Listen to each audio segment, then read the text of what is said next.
ಕೋಮು ಸೂಕ್ಷ್ಮ ಹಾಗೂ ಜನಸಂಖ್ಯೆಯ ಆಧಾರದ ಮೇಲೆ ಬಂಟ್ವಾಳ ನಗರ ಪೊಲೀಸ್ ಠಾಣೆಯನ್ನು ಪೊಲೀಸ್ ಇನ್ಸ್ಪೆಕ್ಟರ್ ಠಾಣೆಯಾಗಿ ಮೇಲ್ದರ್ಜೆಗೇರಿಸುವಂತೆ ಹಲವಾರು ವರ್ಷಗಳಿಂದ ಸರ್ಕಾರಕ್ಕೆ ಪ್ರಸ್ತಾವನೆಯನ್ನು ಸಲ್ಲಿಸಲಾಗಿತ್ತು. ಅದರಂತೆ ಈ ಬಾರಿ ರಾಜ್ಯದಲ್ಲಿ ಒಟ್ಟು 86 ಸೆನ್ಸಿಟಿವ್ ಠಾಣೆಗಳನ್ನು ಮೇಲ್ದರ್ಜೆಗೆ ಏರಿಸಿ ಆದೇಶ ಹೊರಡಿಸಿದ್ದಾರೆ.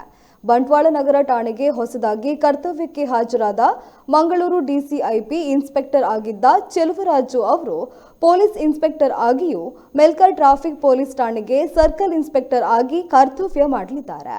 ವೃತ್ತ ನಿರೀಕ್ಷಕ ಟಿಡಿ ನಾಗರಾಜ್ ಅವರು ಬಂಟ್ವಾಳ ಗ್ರಾಮಾಂತರ ಹಾಗೂ ವಿಟ್ಲ ಪೊಲೀಸ್ ಠಾಣೆಗೆ ವೃತ್ತ ನಿರೀಕ್ಷಕರಾಗಿ ಕರ್ತವ್ಯ ಮಾಡಲಿದ್ದಾರೆ.